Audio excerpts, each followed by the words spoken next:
99-ի վերջից 90-ի սկզբից այլևս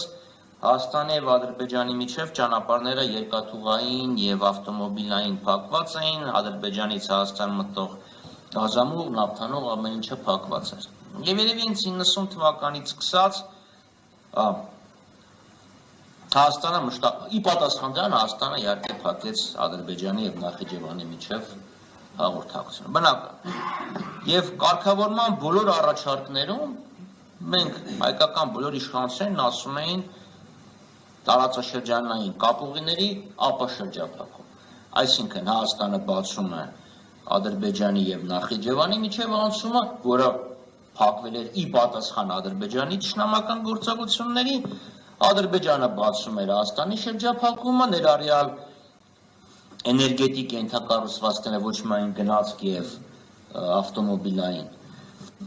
եւ Թուրքիան բացում է Հայաստանից արևմուտք գնացող ճանապարհը, որովհետեւ 93 թվականի ապրիլին Կարվաճարի ազատագրումից հետո Թուրքիան փակեց նաեւ թե Գյումրի Կարսը եւ թե ուրեմն Մարգարայի ավտոմոբիլային ճանապարհը։ Հիմա ինչքան էլ այս իշխանությունները ասում են հայ-թուրքական հարաբերությունները կապ չունեն ադրբեջանական հարաբերությունների հետ, հիմա թուրքերը 100 անգամ դա կրկնում են։ Ինչքան պետք է ասել, որ չէ, կապ ունեն։ Ինչևէ, այսինքն մենք խոսում ենք Հայաստանի իշխանության եւ բոլոր քաղաքական ուժերի, հենց քաղաքական ուժ չգիտեմ, որ ասի չէ ճանապարհները փակենք, անցնենք բնատնտեսության։ Այսքանը պետք է բացվեն այդ ամեն ինչ։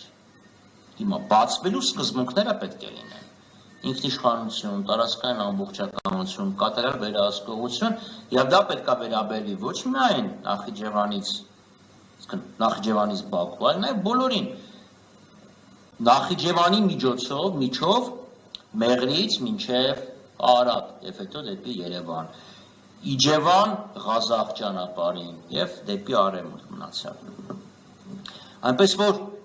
ապաշրջափակումը ենթադրում այդ բոլոր կապուղիների բացումը։ Եթե միաժամանակյա չի ստացվում, կարելի է օրինակ սկզբից գնալ Հայաստանի վերաբացմանը, որտեղ մի քանի կիլոմետր է Երասխից մինչև Ադրբեջանի, Նախիջևանի սահման, հետո արդեն թող լինի Իջևան Ղազախ ճանապարհը։ Բայց պանորվածությունը եւ աշխատանքները պետք է միաժամանակ սկսեն, որովհետեւ հիմա Ադրբեջանը ստացել է ինքնիշխանություն, միջանցք, Հայաստանը փորձենք մի կիրթ բան գտնենք, ոչինչը երևի հնարավոր ամենակիրթն է, ոչինչ չի ստացել։ Կամ այն ինչ որ Նիկոլ Փաշինյանը ասում էր 2001 թվականին, 25 տարի առաջ, տանկ միջանցք դա պետք է ամերիկացիներն եւ Թուրքիային թող մեզ գա փող, նրա նման ինչ-որ մի կարգավորում է։ Դրա նման, որովհետեւ Ադրբեջանը եւ Թուրքիան ստանում են միջանցք, որը թուրքական ցեղերը, պետությունները կապում են Բոսֆորից մինչև Չինաստանի արևմուտք, վերահսկվում է Միացյալ Նահանգների կողմից, Հայաստանը լավագույն դեպքում այդ տրանզիտից ստացած փողի 24%, որը 50 տարի հետո կարող է դառնալ 49%։ Եվ այս լուծումը հենց օգոստոսի 8-ի փաստաթղթի մեջ է։ Մենք որ ասում ենք, իրանց ճողում են, թե այդպես բան չկա, որ ասում են դուք տալիս եք Ադրբեջանին անցում, հստակ սահմանված անցում, փոխարենը ստանում եք ինչ որ անհասկանալի փոխադարձ առավելություններ։ Եվ ասում ենք, այդ փոխադարձ առավելությունը կարող է ընդհանրապես փողը լինի տրանզիտը։ Դա ինչ որ կա, Ադրբեջանը ստացավ միջանցք, մենք ստանում ենք սահմանափակ, խիստ սահմանափակ տրանզիտ Ադրբեջանի տարածքով։ Այնել այս պայծրությամբ մենք մենակ ներմուծում ենք, ոչ մի բան չենք արտանում, ընդ որում ներմուծում ենք մի բան, որի հենց կրիտիկական կարիքը մենք չունենք, ասկան բենզինի հարցը լուծվել էր 30 տարի առաջ, ցորենի հարցը լուծվել էր 30 տարի առաջ։ Սա է իրականությունը։ Ավելին ասեմ, այն թուղթն է, որը ստորագրվել է, այնտեղ եթե պրեամբուլան կարդում եք, ինչա գրած է, որ որևէ իրավական պանջ ոչ Հայաստանի, ոչ Ամերիկայի վրա չի դրվում, այսքան պրոտոկոլային մի հատ թուղթ է, որի թայմինգին ժամանակետին անդրադառնամ, եթե դեմ չեք մի քանի րոպե հետո։ Հիմա այս ճանապարհի հետ կապված։ Տեսեք, սկզբից խոսում էր ճանապարհ, երկաթուղի, միգուցե նաև ավտոմոբիլ։ Հիմա տեքստը որ նայում եք, երկաթուղի, ավտոմոբիլ, նավթամուղ, գազամուղ, ինտերնետային կաբել, էլեկտրական հոսանքներ եւ անկեղծ ասած շատ զարմանալի է, այսինքն եթե կա Բաքու-Թբիլիսի Կարս երկաթուղին, Բաքու-Թբիլիսի Ջեյհան, լավ, Բաքու-Թբիլիսի Կարսը մի կողմ թողենք, Բաքու-Թբիլիսի Ջեյհան նավթամուղը, Բաքու-Թբիլիսի Էրզրում գազամուղը, այդ ինչ գազամուղ է, ում է դա պետք, ինչի համար է արված, հավանաբար Նախիջևանի էներգետիկ կախվածությունը Թուրքիայից կամ Իրանից վերացնելու համար է, բայց մենք ինչ ենք ստանում դրա դիմաց, հիմա ասում էին ճանապարհ կլինի, երկաթուղի կլինի, բայց մենք միայն երկաթուղի եւ ավտոմոբիլային ճանապարհ չենք տալի, չէ՞, բայց նավթամուղ, գազամուղ, էլեկտրական հոսանք, ինտերնետային կաբել, դրա փոխարեն ինչ ենք ստանում։ Այդ թրիփը որ կա, ինքը կարող է լինել ապաշրջափակման մեծ ծրագրի մի բաղկացուցիչ մաս։ Իսկ ամբողջականության համար մենք նույնպես պետք է ապաշրջափակվենք։ Հիմա եթե այդ ճանապարհը, որով կամ երկաթգիծը, որով պետք է անցնի, ռելսերը լինեն ոսկուց, ճանապարհը լինի ասֆալտի փոխարեն պլատինից, մեր ապաշրջափակման հարցը դա չի լուծում։ Մեր ապաշրջափակման հարցը կլուծվի, եթե բացվի Սադարակ երասխ ճանապարհը եւ եթե բացվի Իջևան Ղազախ ճանապարհը, որի մասին խոսք այսօր չկա։ Ես ինքս դեռ հարցրել եմ եւ բյուջետային քննարկումներ աշնանը խորհրդանում, ես հարցրել եմ Խուդացյանին, բյուջեում փող հատկացվել է Սադարակ ներողություն, երասխ Նախիջևան սահման, ասելա չէ, Իջևան դեպի սահման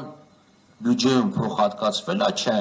բայց արի ու տես թրիփի համար արդեն փող հատկացվել է։ Այսինքն անկախ նրանից թե այդ անցումը լավն ի նկատի ֆիզիկական ենթակառուցվածքը լավն է թե լավը չի, մեր ապաշրջափակման հարցը չի լուծում։ Հիմա գանք միջանցք թե չմիջանցք, սա է խնդիրը։ Նախ սկսենք նրանից, որ մինչև հայտարարության մասին երբ առաջի անոնսը եղավ, նույն Մարկո Ռուբիոն հստակ միջանցք բառն օգտագործեց։ Հետո հավանաբար խնդրել են ասեն ախորպես այդ միջանցք բառը մի ասա, էլի ցատանը, մի ասա։ Հա, էլի մի ասա։ Հետո գալիս է ինքնիշխանություն, տարածքային ամբողջականություն եւ այլն։ Այդ որ ես կարդում եմ, հիշում եմ այն պատմությունները, որոնք շրջանառվում էին Սովետի վերջի տարիներին, երբ Պաուրսևակի անրելի զանգակատուն պոեմը կոմունիստական իշխանությունները չէին ուզում տպեին, երբ այն ժամանակվա ՑԿ-ի առաջ քարտուղարը կանչեր, ասրեր ախորպես էլի գոնե մի երկու տեղ Լենին բառը օգտագործել, Լենին, պարտիա, ռևոլյուցիա, պրոլետարիատ, այնպես մի բան գրի, որ թողենք անրելի զանգակատունը տպագրվի, էլի։ Այսքան այդ սիրուն բառերը սանք մտցրել են, որպեսզի հայկական կողմը ասել է, որ մենք էլ Երևանում մի բան կարողանանք ասենք էլի։ Այդ է խնդիրը, որտեվ back office, front office, ինչի, խի, why? Մա եթե ճանապարհը գալիս է, դու ունես թե մաքսային ծառայություն, թե սահմանապատ ծառայություն, էլ ինչ back office, էլ ինչ front office, ինչի։ Ոստեղ մի անգամից գալիս է Ադրբեջանի պահանջը, հիշում եք, չէ՞, հայերի հետ Ադրբեջանը չպետք է շփվի, չպետք է հաղորդակցվեն։ Եվ ստեղ ինչ-որ մեկ back office, front office, դա դե կարևորը back office-ն է, մենք ենք որոշում այն տարբերություն front office-ում ով է շփվելու եւ այլն։ Այսինքն այդ թուղթը, որը կա, ինքը մաքուր ադրբեջանական պայմաններին է, պահանջներին է բավարարում, եւ կա նաեւ իհարկե ամերիկյան շահը, որը չեն էլ թաքցնում եւ ինչի պիտի թաքցնեն, ես էլ Թրամփի տեղ լինեի, նույնն էլ ես կանեի, իրանք ստանում են, վերահսկում են անցումը դեպի կենտրոնական Ասիա, Թուրքիայից, նաեւ հստակ նշված է, որ իրանք ռեսուրսների հասանելիությունն են, այնպես որ ես մի անգամ ասել եմ, եւս մի անգամ եմ ասում, Զանգեզուրի պղնձամոլիբդենային կոմբինատը շատ անհասկանալի գործարքի արդյունքում գերմանացիներից անցավ ռուսներին, ես չգիտեմ ինչ կլինի վաղը, Հայաստանում տեղ նշված էր, որ հազվադեպ ներողություն հազվագյուտ մետաղական միներալների մասին կա, Հայաստանում կարծեմ չկան հազվագյուտ միներալներ, բայց կա մոլիբդեն, կարծեմ մտակ այդ զարգացումներն են լինելու։ այդ կողմերի շատ լավ հստակ է, մեր ինչ։ Եվ ստեղ արդեն շատ կարճ մասին էլ ասեմ, 2020 թվականի նոյեմբերի փաստաթղթի մեջ, կար երկու միջանցք եւ բառերը որ նայեք, իրանք համարյա պարիցետային նույն սահմանումներ։ Ադրբեջանը տալիս է միջանցք Լաչինով, Երևանից Ստեփանակերտ, Հայաստանը տալիս է միջանցք Բաքվից Նախիջևան։ Այն ճանապարհը գործում էր Լաչինով, այս մեկը չբացվեց։ Եվ դա բերեց նրան, որ Ադրբեջանը հարձակում գործեց Արցախի դեմ, եւ եթե Փաշինյանի տերմինով խոսենք, այն թոկը, որը գցած էր Հայաստանին, կտրվեց։ Սա էլ նանից թե արտաքին քաղաքական որոշումները որտեղ են կայացվում։ Եվ վերջապես թայմինգի մասին, իհարկե այդ ամբողջ բանակցությունները գաղտնիության պայմաններում են լինում, բայց հիշում եք, որ հայկական աղբյուրները արտահոսք էին կազմակերպել, որ Ամերիկայի փոխնախագահ պիտի գա Հայաստան, Երանի գար, բայց հիմա եթե փոխնախագահ գալիս է, թուղթ պետք է ստորագրվի։ Մենակ Գառնի Գեղարդի համար չեն գալիս այդ մարդիկ։ Հիմա եթե այս թուղթը ստորագրվեց, ինչ պետք է ստորագրվի։ Այնպես որ ես չեմ կարծում, ներողություն եմ խնդրում, կարծում եմ, որ ստորագրության ժամկետը սերտորեն առնչվում է նաև Իրանի զարգացումների հետ։ Որտեղ հիշում եք 18 թվականին Բոլթոնը եկավ Հայաստան ինչ պահանջ դրեց, այնպես որ ես չեմ բացառում, որ այդ պահանջը նույնպես դրված լինի, եւ խոսքը չի գնում բացառապես 25%-անոց մաքսատուրքերի վրա, բայց մենք հասկանում ենք, որ ինչ վիճակում կայտնվի Հայաստանը, եթե հայ-իրանական սահմանը փակվի կամ անկախությունը մեր տարածաշրջանում շարունակվի։ Սա վրա աչք փակել չի կարելի։ Ուղղակի այս վերջի ռետորաբանությունը, որը գալիս է օվկիանոսից այն կողմ, մի քիչ ավելի մեղմվել է, այնպես որ հույս ունեմ, որ